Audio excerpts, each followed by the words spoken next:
여러분의 기도 덕분에 필리핀 선교여행 잘 마치고 돌아왔습니다. 아시아 하베스터스 신학교 졸업식도 은혜 가운데 잘 마치게 되었습니다. 그곳에 계시는 우리 김관영 선교사님과 또 마닐라 은광교회에서 저희를 환대해 주셔서 저희가 덕분에 편안하게 잘 지내가 왔습니다. 이 시간을 빌어서 또 감사의 말씀도 드립니다. 비행기를 타면 믿음이 더 좋아지는 것 같습니다. 하나님 이거 추락하면 안 됩니다. 저 살아서 돌아가야 됩니다. 꼭 지켜주시옵소서 하고 더 간절히 기도를 하게 되는데 아마 여러분이 기도를 해주셨는지 무사히 돌아오게 되었습니다. 감사를 드립니다. 교회를 다니면서 부러운 사람들이 있을 겁니다. 기도 응답을 잘 받는 사람입니다. 누구는 뭘 기도했는데 받았다더라. 누구는 어떤 기도를 했는데 응답이 되었다더라. 그런 얘기를 들으면 야, 나도 기도 응답 받고 싶다. 나도 응답 받는 기도하고 싶다 하는 생각을 하게 됩니다. 과연 어떤 기도를 하나님께서 응답해 주실까? 오늘 말씀을 통해서 함께 생각해 보고자 합니다. 예수님께서 산에 올라가셔서 가르치신 귀한 주옥 같은 말씀들을 산상수훈이라 이렇게 부릅니다. 마태복음 5장부터 7장까지의 내용인데 그 가운데 7장은 이제 산상수훈의 결론에 해당한다고 할 수 있습니다. 예수님께서 입을 열어 가르치셨습니다. 새로운 뭔가를 가르치신 것이 아니라 이미 구약에 말씀하신 것들 가운데 잘못된 것, 왜곡된 것을 바르게 가르치는 그런 내용이 대부분입니다. 5장을 보면은 복의 조건이 아니라 복을 이야기하죠. 심령이 가난한 자는 복이 있다. 복되어라 심령이 가난한 자여. 복되어라 온유한 자여. 복되어라 마음이 청결한 자여. 그렇게 살면 복을 받는다는 게 아니라 그렇게 사는 것 자체가 복이라는 얘기입니다. 마태복음 5장 17절에 보면은 예수님께서는 율법을 폐하러 오신 것이 아니라 율법을 완성하러 오셨다 그랬습니다. 예수님의 말씀은 새로운 가르침이 아니라 이미 구약에 말씀하신 율법을 바르게 가르치는 완성케 하시기 위해서 오신 것이고 예수님의 이 산상수훈은 율법 가운데 왜곡된 것들을 잘못된 것들을 바로 펴서 가르치는 그런 내용입니다. 그리고 이제 6장에 보면은 너니 이렇게 기도하라 하면서 주 기도문을 가르치시죠. 예를 들자면 그런 것입니다. 기도라고 하는 것이 무조건 말을 많이 하는 중언부언한다고 해서 좋은 기도가 아니다. 특정한 장소에서 기도해야만 잘 응답되는 것도 아니다. 특정한 시간에 뭐 새벽에 기도해야 잘 응답이 된다 할지 밤을 새워 기도해야지 응답이 잘 된다 할지 응답받는 특별한 비결이나 장소나 시간이 있는 것이 아니다. 너희는 이렇게 기도해야 된다라고 주 기도문을 가르치는 것이죠. 그러니까 기도에 대해서 바리새인들이나 서기관들이나 유대인들은 잘못된 개념, 잘못된 생각들을 갖고 있었는데 그것을 예수님께서 바르게 가르쳐주는 대목입니다. 기도를 예를 들자면 그렇다는 얘기죠. 예수님의 가르침은 새로운 어떤 가르침이 아니라 이미 가르쳐진 우리가 신명기를 통해 읽었던 율법이 왜곡된 것들, 잘못 알고 있는 것을 바르게 가르치는 것이 예수님의 가르침이고 산상수훈이고 그렇습니다. 그 가운데 기도에 대한 얘기를 참 많이 말씀하고 계세요.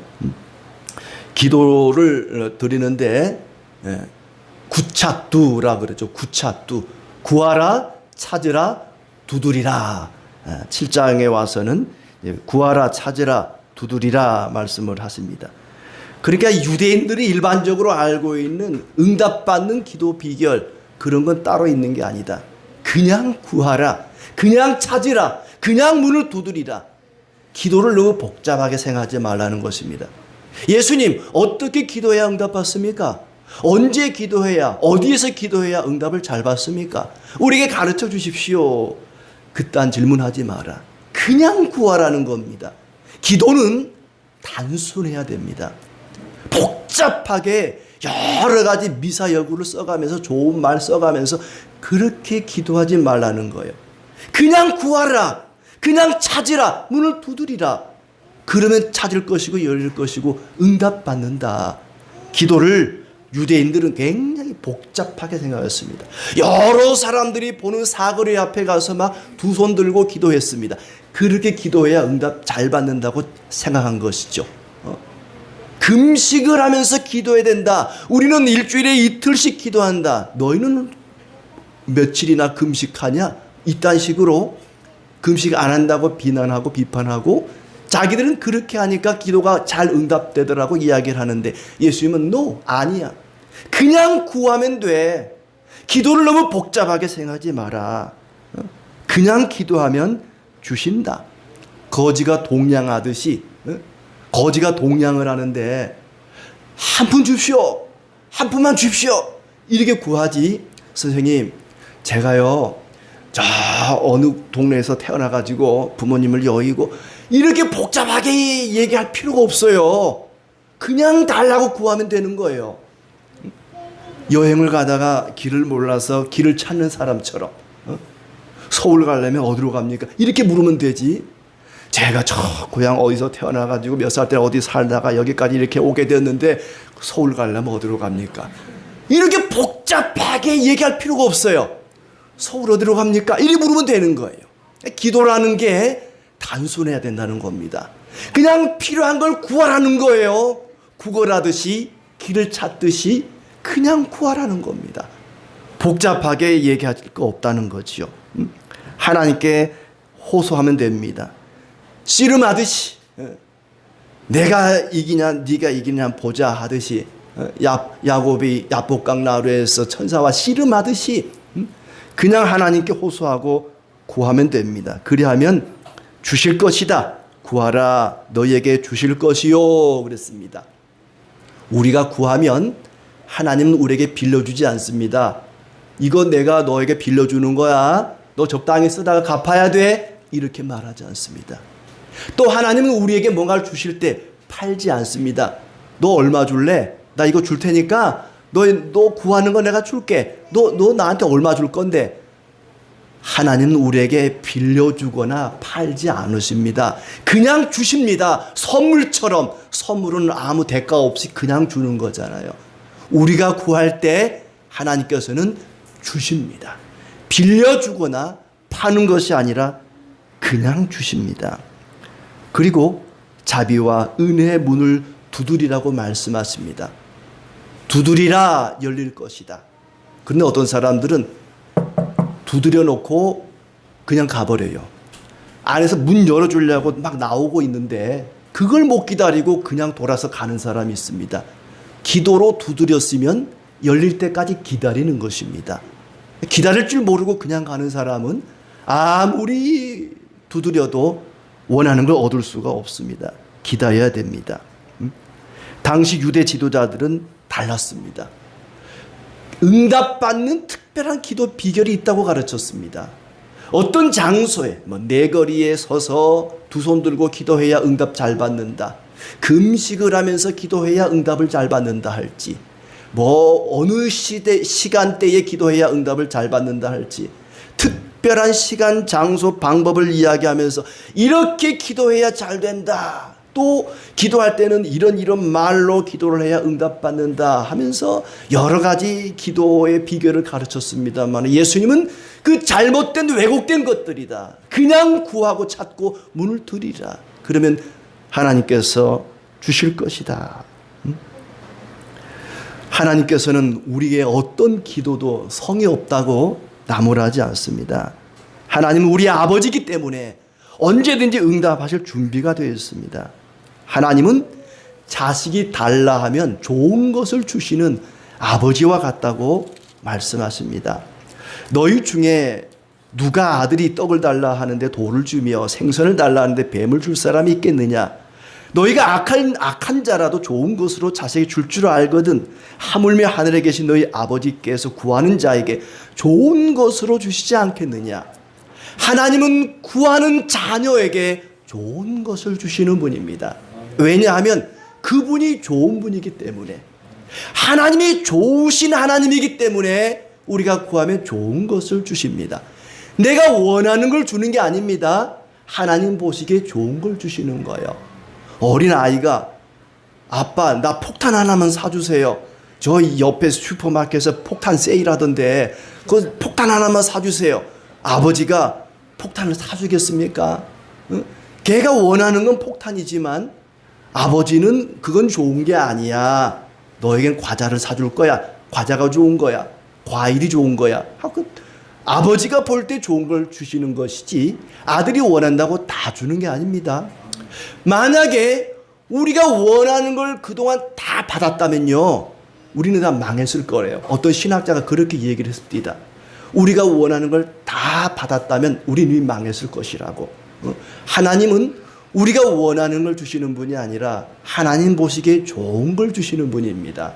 선한 걸 주신 분입니다. 하나님은 좋으신 분이시고 선하신 분이기 때문에 우리가 구할 때 하나님 보시기에 좋은 것, 선한 것을 주시는 분입니다. 우리가 하나님께 좋은 걸 받기 위해서, 관심을 끌기 위해서 어떤 특정한 장소나 시간이나 표현을 사용할 필요가 없다는 것입니다. 자녀가 옷이 하나 필요해요. 내가 우리 아버지한테 옷을 받아내야겠다. 옷을 홀딱 벗고 아빠 나 옷이 필요해요. 그리고 막 알몸으로 춤을 추면서 관심을 끌기 위해서 아빠 저 좀 보세요. 이거 보세요. 나 옷이 필요해. 나 옷 없어요. 막 춤을 춰보세요. 이 자식이 미쳤나? 네가 옷이 필요한지 안 하니 내가 더 잘 알아. 네가 말 안 해도 다 알거든. 아버지 앞에 관심을 끌기 위해서 온갖 이상한 짓을 하는 아들은 아버지를 못 믿는 거예요. 그러나 아버지를 정말 믿는다면, 아버지가 나를 사랑한다는 걸 믿는다면 그럴 필요가 없습니다. 아빠 저 옷이요. 이 한마디면 알았다. 옷을 사줘요. 유대인들은 온갖 미사여구를 써가면서 하나님의 관심을 끌기 위해 내거리에서 손을 들고 막 온갖 표현을 써가면서 하나님의 관심을 끌려고 했습니다. 그럴 필요가 없다는 거예요. 아버지의 관심을 끌 필요가 없다는 거예요. 아버지는 이미 내게 뭐가 필요한지 다 아십니다. 알기 때문에 여러 가지 응답을 받기 위해서 다른 비결, 다른 방법을 찾을 필요가 없다는 것입니다. 하나님의 사랑을 의심하지 말라. 언제든지 예수 그리스도의 이름으로 기도하면 하나님은 우리에게 응답을 해주십니다. 좋은 것을 주시는 분입니다. 기도는 열심히 한다고 받는 것이 아니다. 사랑하시는 아버지이기 때문에 하나님은 우리에게 좋은 것을 주십니다. 우리는 우리에게 해가 되는 걸 구할 수도 있지만은 하나님은 우리에게 해가 되는 것을 주지 않습니다. 좋은 것을 주시는 분입니다. 야고보서 4장 2절 말씀에 얻지 못함은 구하지 않기 때문이다 그렇습니다. 여러분이 얻지 못하는 것은 구하지 않기 때문이지, 우리가 구하기만 하면 뭐든지 주십니다. 이것저것 다 해보고 나서 안 되니까 기도하는 거 하나님 기뻐하지 않습니다. 다른 거 하기 전에 먼저 기도하는 것입니다. 먼저 구하고 찾고 문을 두드린다면 좋은 걸 주시는 아버지께서 항상 준비하고 계십니다. 그런 은혜가 있기를 바랍니다. 자, 그런데 문제는 하나님께서 좋은 걸 구하는 자에게 주시는데 아무에게나 주지 않습니다. 자녀에게 주십니다. 자녀가 구하면 좋은 걸 주시지 않겠느냐. 하나님은 자기 자녀 아닌 사람에게는 어떤 것도 받고 싶어 하지 않고 어떤 것도 주시지 않습니다. 물론 햇빛과 단비와 바람과 이 아름다운 세상은 모든 사람에게 주시는 것이죠. 그러나 하나님은 자녀에게만 구하는 걸 주십니다. 우리가 하나님께 응답을 받기 위해서 특별한 짓을 할 필요는 없습니다만은 관계가 중요합니다. 하나님이 나의 아버지시고 내가 아버지의 자녀가 돼야 됩니다. 자녀가 아닌데 어떻게 아버지가 좋은 걸 줄 수 있겠습니까? 우리가 하나님께 응답받는 특별한 비결은 없습니다마는, 그러나 우리가 하나님의 자녀가 확실해야 됩니다. 하나님은 그 자녀에게 좋은 걸 주시는 분이기 때문에 그렇습니다. 하나님의 백성으로 어떻게 살아갈 것인가. 그래서 하나님께서 마태를 통해서 우리에게 주시는 이 복음서는 제자라면 어떻게 살 것인가, 하나님의 자녀는 어떤 모습인가. 산상수훈의 내용 자체가 그렇지요. 마음이 청결하고 온유하고 심령이 가난하고 등등등, 이런 사람이 하나님의 자녀다, 예수님의 제자다, 하나님 백성이다 하는 것을 우리에게 보여주고 있습니다. 자녀의 모습, 특별히 7장을 통해서 하나님 자녀는 어떤 사람인가, 어떤 모습을 하고 있는가, 크게 두 가지만 오늘 생각해 보고자 합니다. 첫째는 비판하지 않은 사람입니다. 1절에 비판을 받지 아니하려거든 비판하지 말라. 비판은 꼭 필요한 일입니다. 그러나 위험한 것이기 때문에 조심해야 됩니다. 비판하지 말라. 또한 비판하라. 비판을 하는데 먼저 자기 자신을 비판하라 그랬습니다. 그리고 흠이 없는 사람만 남을 비판하라 그랬습니다. 누군가를 비판하고 싶다면 그 비판하는 기준을 가지고 먼저 자기 자신을 비판해야 됩니다. 그래야 그 사람이 하나님 자녀라는 증거인 것입니다. 흠이 없는 사람만 다른 사람을 비판할 자격이 있습니다. 똥 묻은 개가 겨 묻은 개 나무란다는 말이 있죠. 똥 묻은 개가 겨 묻은 개를 나무란다는 게 뭘까를 생각해 보니까, 제가 어렸을 때 시골에 그 재래식 화장실을 가보면, 똥 먹기 전에 밤 얘기해서 죄송합니다만은, 이게 이제 똥이 더러우니까 왕겨로 이걸 덮는단 말이에요. 근데 이 똥개가 그걸 밥이라고 먹어요. 그러니까 똥개지요. 근데 입 주변에 똥이 묻은 개가 있고 겨가 묻은 개가 있겠죠.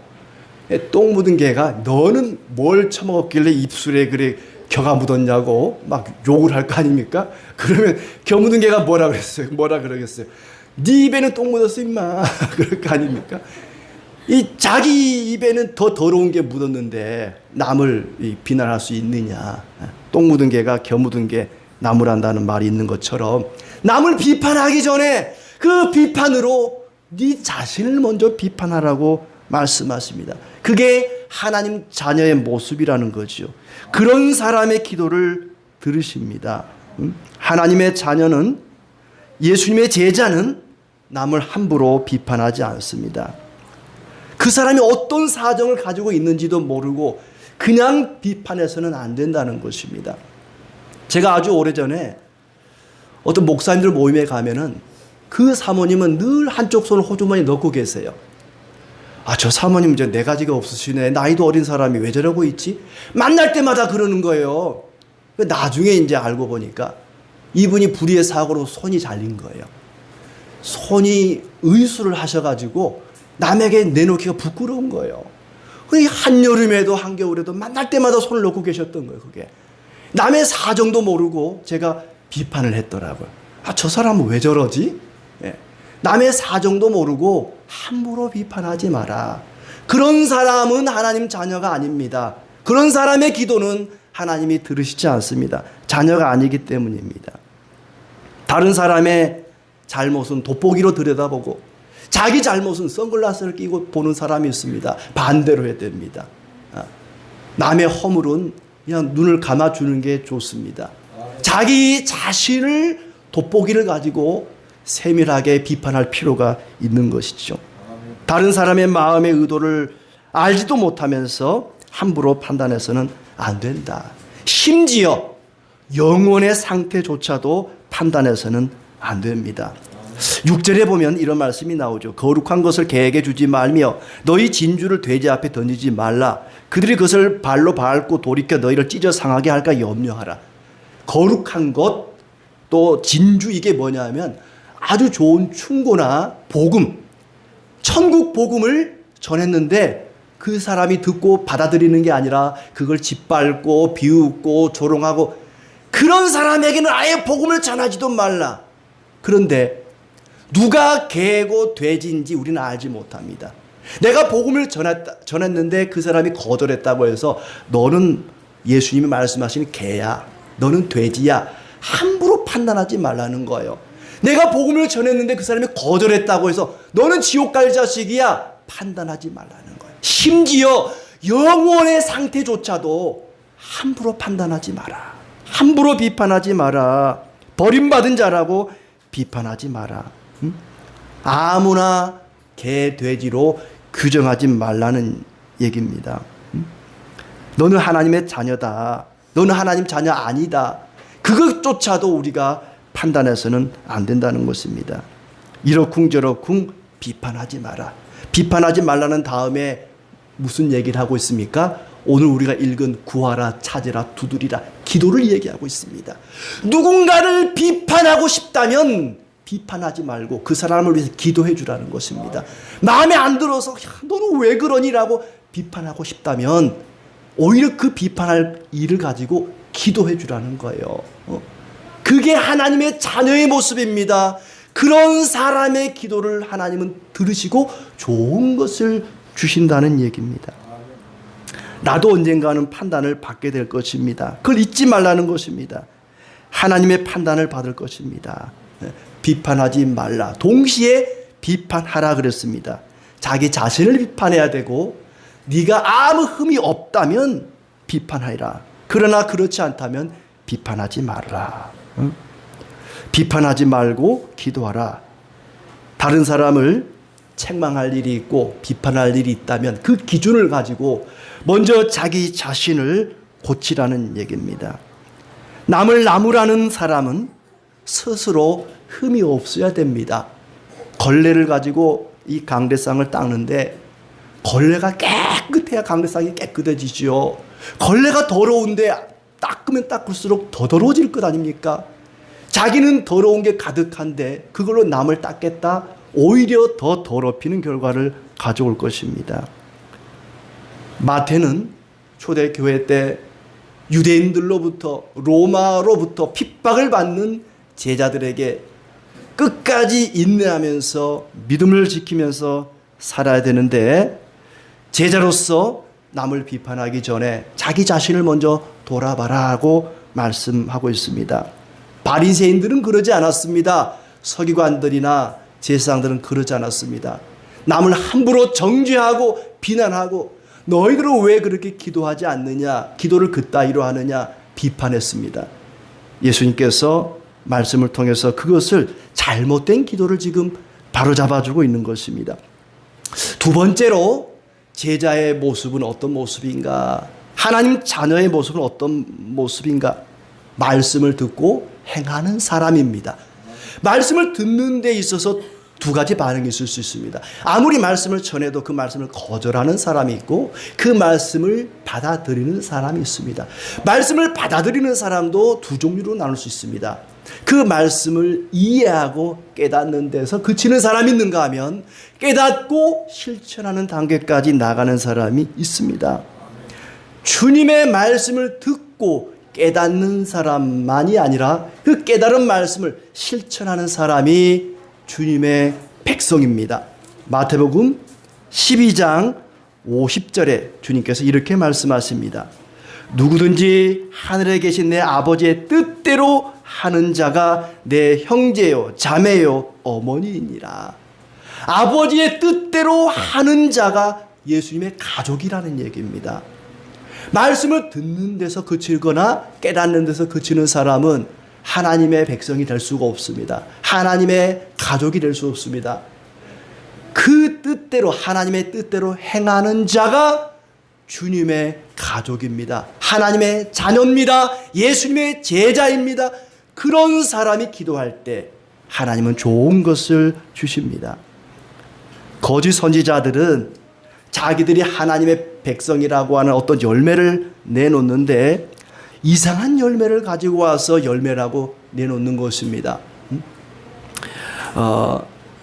21절에 보니까 나더러 주여 주여 하는 자마다 다 천국에 들어갈 것이 아니요 다만 하늘에 계신 내 아버지의 뜻대로 행하는 자라야 들어가리라. 어떤 사람들은 예수님을 가리켜 주님이라고 부릅니다. 주님, 주님, 주여, 주여라고 부릅니다. 그들은 말씀을 가르치고 기적을 보이면서 이것 보십시오. 이렇게 우리는 하나님 말씀을 가르치고 하나님이 행하신 기적을 보였습니다. 이게 우리가 하나님 자녀라는 열매 아닙니까? 이 열매를 보십시오.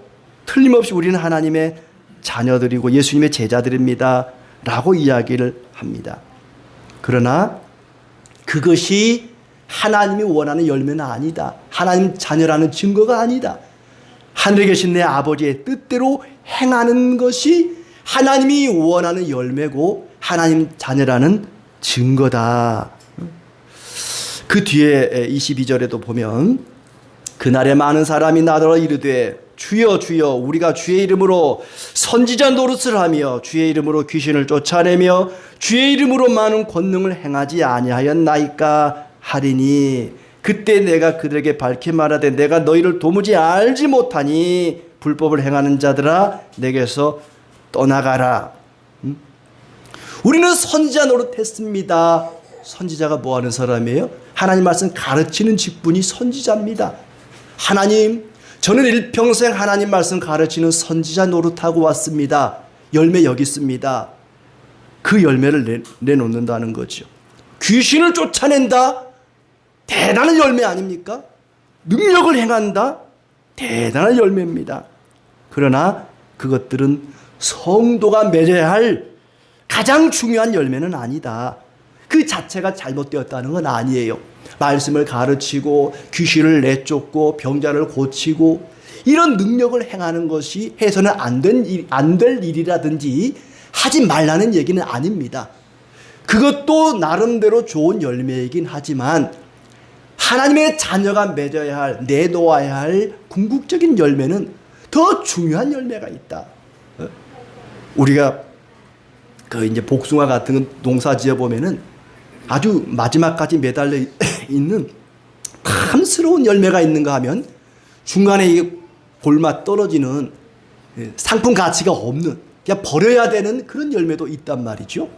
근데 이 유대인들, 이 바리새인들은 그런 상품 가치 없는 그냥 말라 비틀어 떨어진 그런 걸 주워와 가지고는 주인님 우리 좋은 열매 가져왔습니다. 잘했죠. 칭찬해 주세요. 그런다는 거예요. 예수님께서는 그것은 좋은 열매가 아니다. 정말 좋은 열매는 하나님의 말씀대로 행하는 것이다. 실천하는 것이다. 열매로 안다고 20절에 말하고 있습니다. 그들의 열매로 그들을 알리라. 더 중요한 열매가 있는데도 불구하고 다른 것을 가지고 좋은 열매라고 착각하지 마라. 병을 고치고 큰 일을 행하면 말씀대로 살지 않아도 된다고 생각하는 사람들입니다. 예수님과 상관없다. 내가 너희를 알지 못하니 당장 나가라. 쫓겨난다는 것입니다. 귀신을 쫓아내고 질병을 치유하고 그보다 더 좋은, 더 중요한 열매가 따로 있다. 그것이 하나님 자녀의 모습을 증명하는 것은 아니다. 성도답게 사는 것, 말씀대로 사는 것, 그것이 좋은 열매다. 귀신을 쫓아냈다고 해서 그것이 하나님 자녀의 모습은 아니라는 것입니다. 자기가 다른 사람의 귀신 들린 것을 치유하고 쫓아내놓고 자기가 귀신 들린 사람도 있습니다. 누구지요? 가룟 유다입니다. 예수님께서 둘씩 짝을 지어서 보냈더니 둘씩 가서 귀신을 쫓아내고 병든 자들, 약한 자들을 고치고 돌아왔습니다. 그 중에 가룟 유다도 있었던 거지요. 그러나 나중에 마귀가 그에게 들어가서 마귀의 귀신에게 씌우고 그 자신이 귀신 역할을 하게 된 것입니다. 그러는 어리석은 사람, 그런 불행한 사람이 되지 않기를 바랍니다.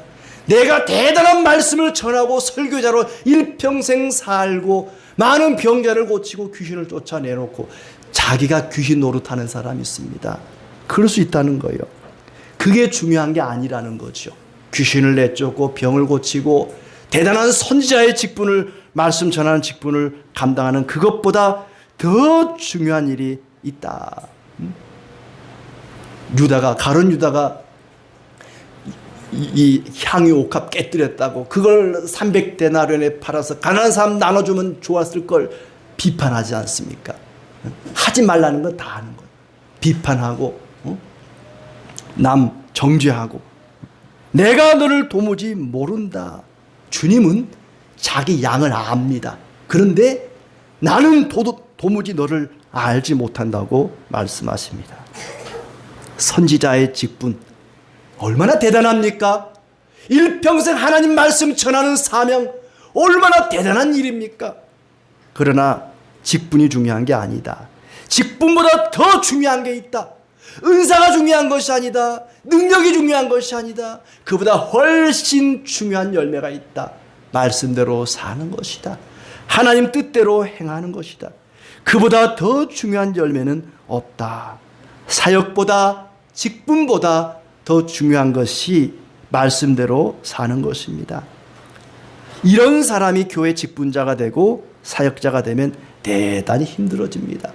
하나님 말씀을 실천하지 않으면서 남을 비판하고 다니면서 이런 사람이 사역을 감당하게 되고 직분자가 되면 그 교회는 망하게 됩니다. 예수님의 가르침대로 사는 것, 그것은 대단히 손해보는 일이고 불편한 일일 수 있습니다. 내 것을 빼앗으려는 자에게 마저 더 주라고 이야기를 합니다. 그것을 실천하는 사람이 하나님 자녀고 그런 사람에게는 구할 때 좋은 걸 주신다고 말씀하십니다. 하나님, 오늘 설교 들어보니까요, 제가 다 아는 말씀이에요. 저 그 말씀 알아요. 그게 내 말씀 아닙니다. 내가 아는 말씀이 내 말씀이 아니고 그걸 실천할 때 그 말씀이 내 말씀이 되는 것입니다. 그렇지 않으면 고난이 다가올 때, 홍수가 날 때 무너지고 말 것이다. 24절, 누구든지 나의 말을 듣고 행하는 자는 그 집을 반석에 지은 지혜로운 사람 같다. 비바람이 불어도 무너지지 않을 것이다. 그러나 말씀을 듣기만 하고 깨닫기만 하고 실천하지 않은 사람은 고난이 다가올 때 무너지고 말 것입니다. 하나님은 어떤 직분, 어떤 일을 했느냐보다 어떻게 살았느냐를 물으실 것입니다. 너는 평생 목사였냐, 장로였냐, 권사였냐, 집사였냐를 묻지 않습니다. 네가 이 세상에 살 때 과연 내 말대로 살았느냐, 그렇지 않느냐를 물으실 것입니다. 우리 앞에는 두 길이 있습니다. 13절의 말씀처럼 좁은 문이 있고 넓은 문이 있습니다. 말씀대로 사는 일은 사람들이 별로 하고 싶어 하지 않기 때문에 그 문이 좁은 문입니다. 중간 지대는 없습니다. 악한 길과 선한 길, 바른 길과 그릇된 길, 좁은 문과 넓은 문이 우리 앞에 있습니다. 좁은 문으로 들어가기를 힘쓰라. 그 길은 쉽지 않습니다. 남을 비판하지 않고 그 비판으로 나를 비판한다는 게 쉬운 일이 아닙니다. 그러므로 그렇게 사는 것이 좁은 문입니다. 말씀을 듣고 깨닫고 실천하는 것도 쉬운 일이 아니기 때문에 많은 사람들이 가고 싶어 하지 않는 길입니다. 그러므로 좁은 길이고 좁은 문입니다. 그렇게 사는 사람이 많지 않다는 것입니다. 비판하지 않고 기도해주고 말씀을 듣고 실천하는 것 쉽지 않고 많은 사람들이 원하는 것이 아닙니다. 그러나 우리는 좁은 길로 가야 됩니다. 좁은 문으로 가야 됩니다. 28절에 그리스도의 교훈을 듣고 그들은 놀랬다고 이야기합니다. 말씀을 듣고 와 설교 잘한다, 와 놀라운 말씀이네, 놀라지만 말라는 것입니다. 실천하라는 얘기입니다. 열매로 알기 때문에 그렇습니다.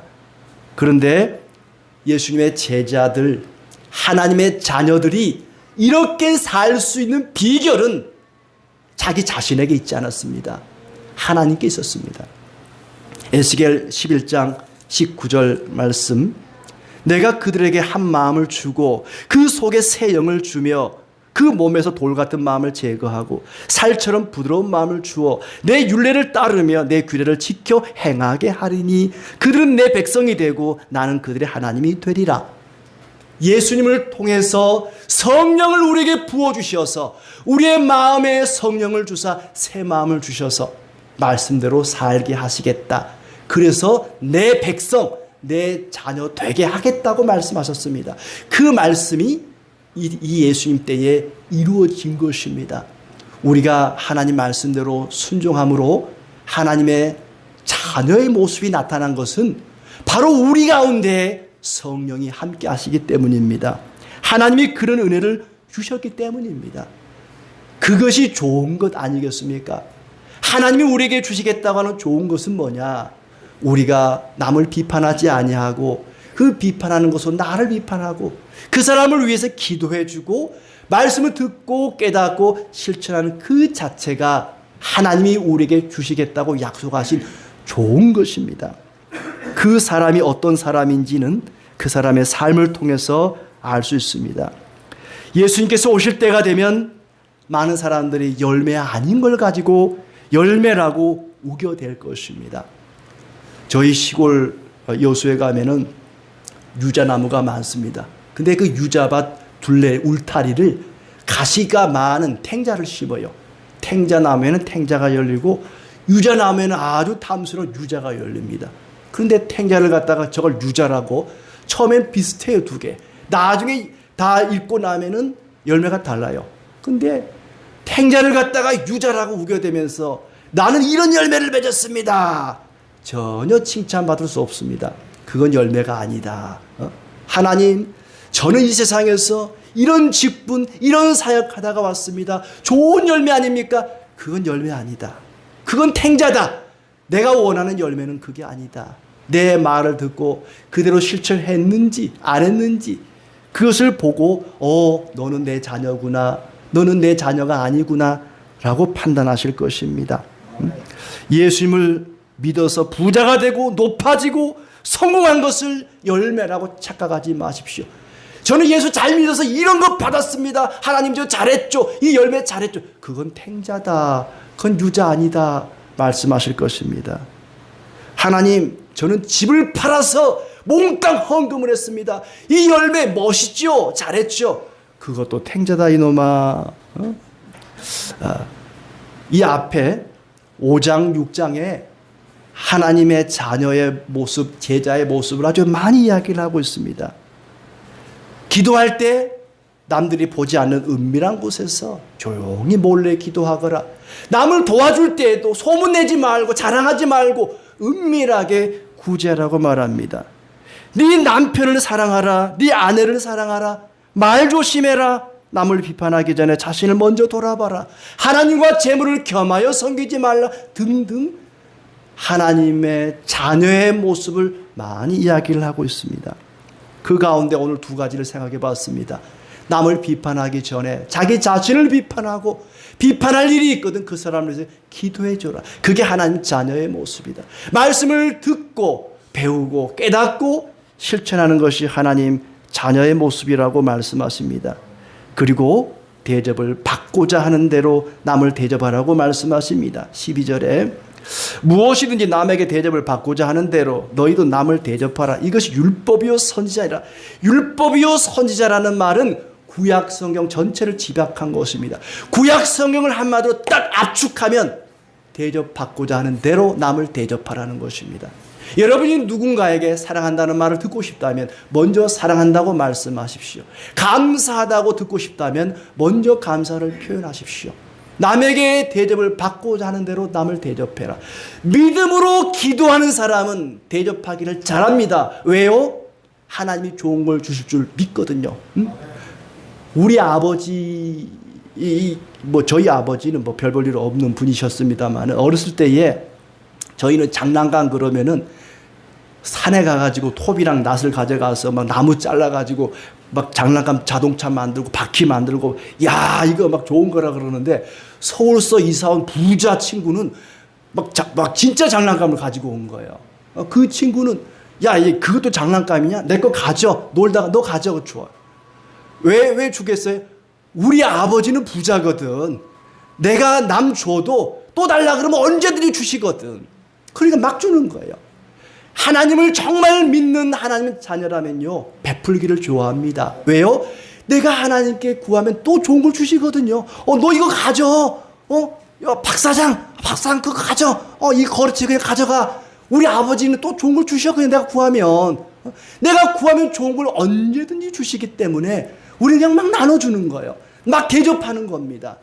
하나님께 좋은 걸 받기를 원한다면 나눠주십시오. 그러면 더 좋은 걸 주실 것입니다. 대접을 받고자 하는 대로 남을 대접하라고 말씀하십니다. 주님은 이런 사람을 하나님 자녀라 여기고 좋은 것을 주십니다. 자녀 아닌 사람이 자녀인 척, 열매 아닌 것을 열매인 척 내놓으면 쫓겨나고 어리석은 사람이라고 하나님께 비난을 받을 것입니다.